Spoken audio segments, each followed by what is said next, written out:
Exacto, y vamos a hablar con el tema con Milagros Sáenz, vocera del colectivo Volvamos a Clases, que ya está con nosotros. Milagros, bienvenida, exitosa. Gracias por estar aquí con nosotros.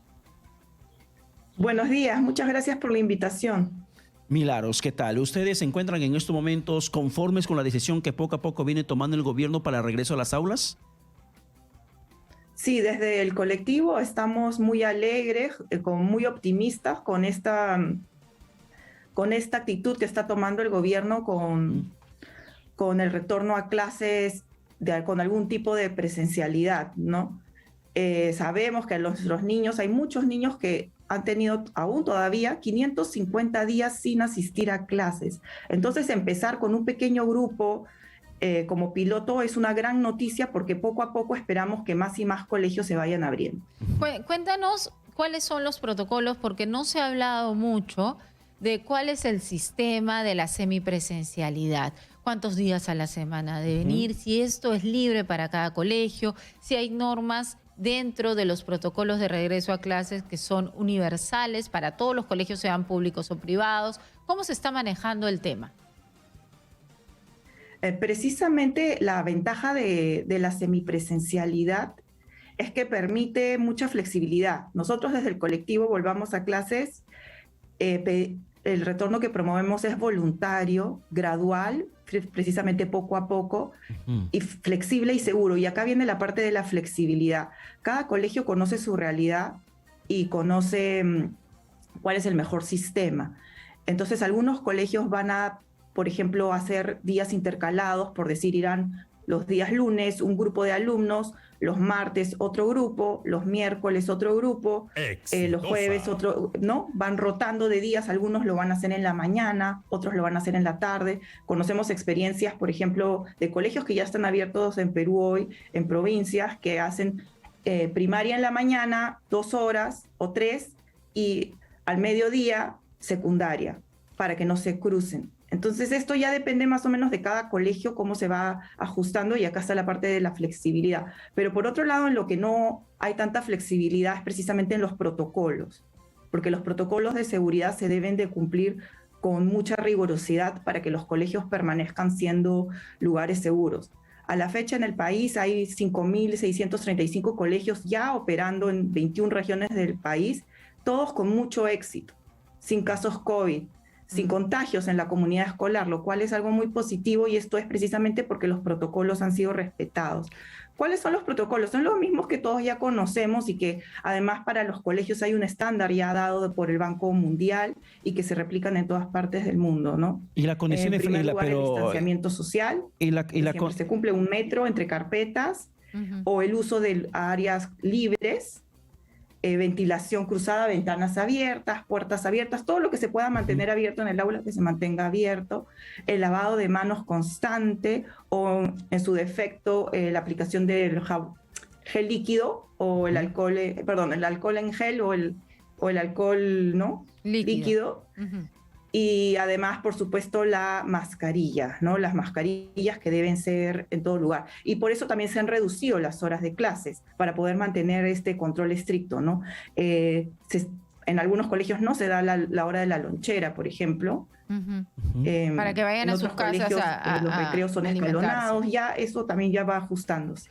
Ahora, Milagros, ustedes como asociación han previsto de repente también el tema de los colegios públicos, aquellos que no tienen agua, tiempos de pandemia, la infraestructura educativa se encuentra en las mismas condiciones como terminó el año escolar de 2019.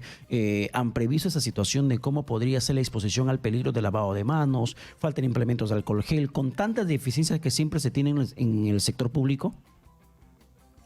Sí, por supuesto. Mira, desde el Minedu lo que nos han dicho es que las partidas presupuestales del 2020 y 2021 ya están repartidas, y estas incluyen un presupuesto para los kits de bioseguridad, que incluyen mascarillas y que incluyen el alcohol, ¿no? El alcohol. Con lo que esto ya debería de, digamos, ya a 16 meses de haber cerrado las escuelas, los colegios públicos tienen ya la responsabilidad también, los directores, de haberse puesto a trabajar, y si todavía no se han puesto a trabajar, a subsidiar en la medida de lo posible y es el momento que empiecen. Milagros, ¿No? De otro lado, por las experiencias que tenemos, como te digo, en estos 5.600 colegios que ya están funcionando, que 97% son en zonas rurales, lo que se ha visto es que se pueden ambientar caños con mucha creatividad y muy poco costo, ¿no? Bidones de agua que se los llena con agua potable, se pone unos pequeños grifos que se aplastan y los niños se pueden lavar las manos. También hemos visto que han utilizado estos lavatorios descartables. Ya hay varias posibilidades. De tener una voluntad. Acá lo Claro. importante es tener voluntad. Tenemos Milagros. el caso de la región de Loreto, por ejemplo, donde ya casi el 100% de los colegios están en presencialidad. Y digamos que ha sido una región muy golpeada por el COVID y además también es una región con mucha pobreza. Sin embargo, ya tienen al 97% de sus colegios privados y públicos funcionando. Tenemos que mirar esto. Hay un asunto aquí y es el tema de los colegios privados que no tienen altos presupuestos para el gasto. ¿Qué sucede con ellos? Y nos lo han dicho. No tienen la posibilidad, por ejemplo, en las clases semipresenciales, tiene que haber la tecnología en el colegio para también acceder a la virtualidad. ¿Cómo se va a hacer? El maestro que está en el aula va a hacer la clase virtual para aquellos que estén en su casa también, o se va a tener que en un mismo salón tener diversos maestros para que algunos estén en el aula, otros estén en la virtualidad, se va a tener que gastar más. ¿Cómo se está realizando esto? Es una excelente pregunta porque sabemos que hay bastante preocupación por un gremio de colegios privados, ¿no? Pero creo que tenemos que poner las cosas en su real dimensión. Hay 25.000 colegios privados en el país que atienden a una pequeña cantidad de alumnos que todavía están un poco preocupados por esto. Sin embargo, nuevamente tenemos que ir a la parte de la flexibilidad. Tenemos que ser muy flexibles como comunidad educativa, tenemos que ser muy flexibles también y con mucha voluntad de retorno. No es necesario contratar más personal, no es necesario contratar más personal porque se puede ir menos horas, ¿no? Ya hoy por hoy todas las computadoras tienen una cámara, el docente puede llevar la computadora y prender la cámara y mientras que dicta en presencial, a la vez estar conectado en el streaming con los alumnos, ¿no? Lo hacemos ahorita nosotros, por ejemplo. Pero eso suena fácil, pero Milagros, eso suena fácil, pero para los primeros años de primaria eso es casi imposible. En los primeros años de primaria el maestro en la virtualidad está completamente atento a los alumnos que están en su casa. Si es que el maestro está mirando a los alumnos presenciales, los alumnos que están en su casa no van a entender nada y no van a prestar tampoco ningún tipo de atención. Sí, eso podría pasar. No, eso va a pasar de todas maneras. Está pasando ahora. Ahora es imposible que un maestro en una computadora le preste atención a los 20 alumnos. Es imposible, eso no pasa. Eso no está pasando ahora. Ya, va a ser un reto que el docente se pueda adecuar. Pero, Milagros, yo me quedé con una gigantesca duda.